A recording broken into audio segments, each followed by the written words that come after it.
Welcome to civil channel. இன்னைக்கு என்ன பார்க்குறோம் அப்படின்னு பார்த்தீங்கன்னா, செப்டிக் டேங்க் கட்டும்போது என்னென்ன விஷயம் பார்க்கணும், கட்டி முடிச்சுட்டு ஆப்ரேஷனுக்கு முன்னாடி என்னென்ன விஷயம் பார்க்கணும் அப்படிங்கிறத பார்க்கணும். முதல்ல கட்டிட்டு இருக்கும்போது என்ன பார்க்கணும் அப்படிங்கிறத முதல்ல பார்க்கலாம். இன்லெட் அவுட்லெட் ஒரே மட்டத்தில் இருக்கக்கூடாது. அதாவது இன்லெட் சற்று உயரமாகவும் அவுட்லெட் சற்று தாழ்வாகவும் பொருத்தணும். சீவேஜ் இன்லெட் மற்றும் ஸ்லெட்ஜ் அவுட்லெட் பைப்ல பஃபல் பைப்பை பொருத்தணும்.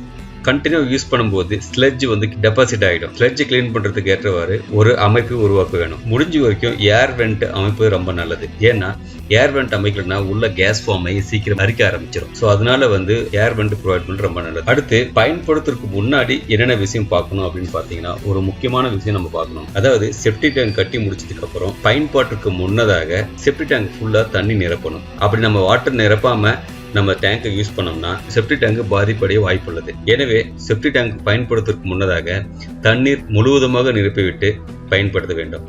ஸோ இந்த காணொலி உங்களுக்கு பயனுள்ளதாக இருக்கு நம்புறேன். மீண்டும் நல்லதொரு காணொலி சந்திப்போம். மிக்க நன்றி.